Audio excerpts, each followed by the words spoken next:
I mentioned the Old Testament is three parts: the Torah, the Nevi'im, and the Ketuvim, the Law, the Prophets, and the Psalms.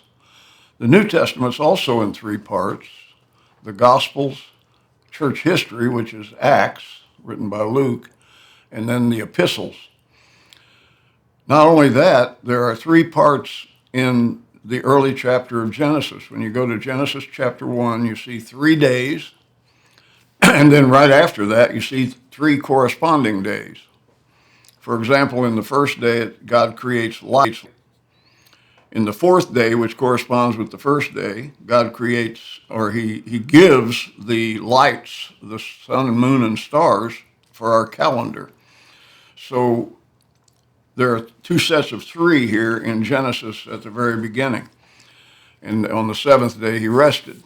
And you go on through the first 11 chapters of Genesis, there are three major events.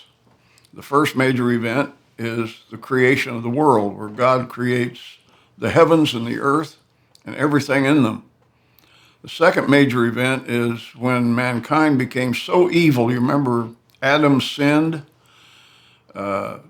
Eve was tricked and ate what she wasn't supposed to, and Adam did it in rebellion.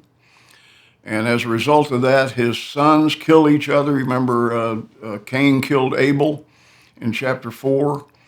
In chapter 5, you have a list of 10 names.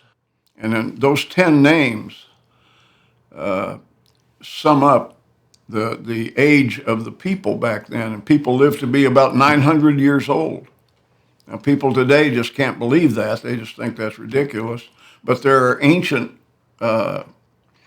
cultural records from other cultures that also show long-lived kings way back at the beginning of the world.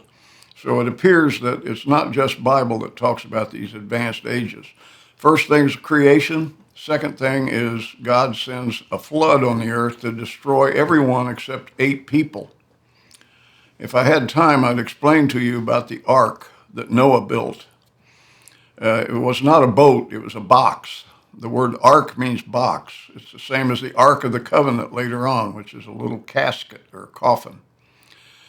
The third part, the third division of the first 11 chapters of Genesis is in the 11th chapter, and that's the Tower of Babel, where Nimrod, who is, the name means let us rebel.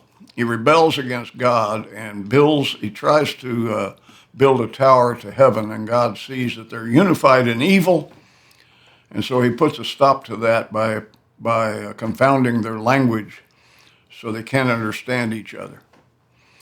And so that's the end of the first 11 chapters of Genesis.